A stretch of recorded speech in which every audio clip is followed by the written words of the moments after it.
मेरे प्रिय आत्मन नमस्कार। डॉक्टर दिग्विजय शुक्ल, ज्योतिष विभागाध्यक्ष, गुरु श्री गोरखनाथ संस्कृत विद्यापीठ, स्नातकोत्तर महाविद्यालय गोरखनाथ मंदिर गोरखपुर। शिवाज्ञान ज्योतिष समाधान चैनल पर स्वागत है। बंधु, आज हम माता पिता बच्चे की भगवान होते हैं।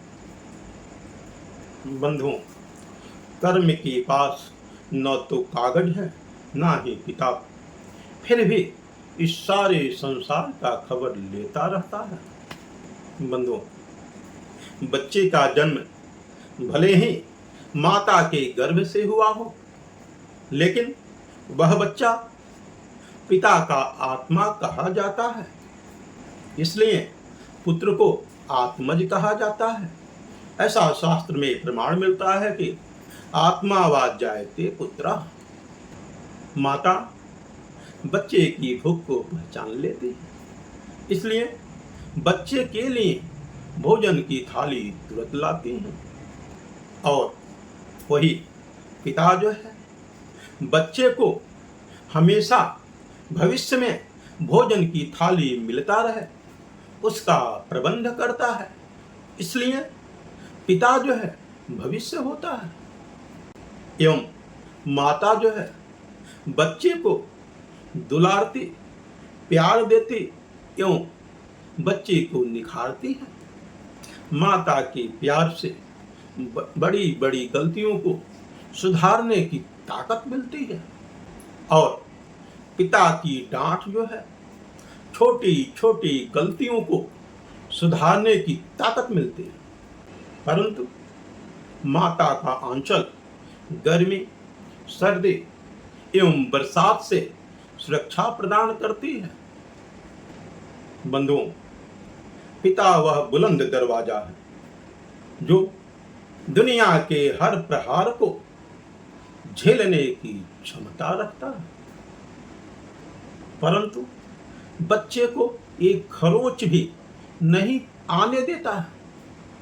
बंधु, इसलिए मनुष्य को कभी भी अहंकार नहीं करना चाहिए। यदि आप विचार करें कि और उदाहरण के स्वरूप में देखें तो यदि आपकी मुख में एक कंकड़ भी यदि अंदर चला गया हो तो निश्चय ही उसे निकालना पड़ता है। ठीक उसी प्रकार कर्म के पास न तो कागज है न ही किताब, फिर भी सारे जगत का हिसाब लेता रहता है। बंधुओं, सर्वप्रथम माता एवं पिता बच्चे के आद्य गुरु कहे जाते हैं। यदि बच्चा माता पिता के कहे हुए मार्ग पर चलता है तो वह बच्चा एक दिन निश्चित ही अपने लक्ष्य को प्राप्त करेगा और उच्चतम स्थान को प्राप्त करता है।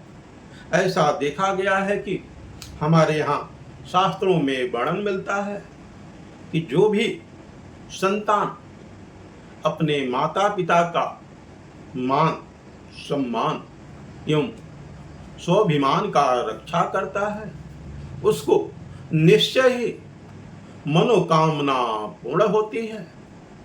ऐसा आया है कि पितर प्रीति मापन्ने प्रियंते सर्वदेवता, अर्थात जिस कुल में माता पिता एवं गुरुजन श्रेष्ठ जनों का आशीर्वाद प्राप्त होता है, वह कुल, वह बच्चा निश्चय ही अपने कुल का नाम रोशन करता है। और बच्चे का कर्म माता पिता ही निर्धारित करते हैं, क्योंकि कर्म गति टाले ना टली। कर्म की जो गति होती है वह कई जन्मों से जन्म जन्मांतर का यह संबंध होता है। और यदि आप जरा सा विचार करें तो स्वतः आप 3 जन्मों की बातें स्वतः जान जाएंगे। पहला, पिता का पद, पिता का स्थान प्राप्त करना ही जो है वह प्रथम पुत्र कहलाता है। दूसरा पुत्र वह कहा जाएगा जो उत्तरदायित्व उत्तराधिकारी के रूप में जो प्राप्त होता है, वह द्वितीय पुत्र कहा जाएगा। तीसरा पुत्र वह होता है जो अपने बाहुबल के द्वारा, अपने कर्म के द्वारा, अपने परिश्रम के द्वारा असंभव को संभव करने में सक्षम होता है। इसलिए ज्योतिष शास्त्र हमारे यहाँ 3 प्रकार के पुत्रों का वर्णन दिया है। ओम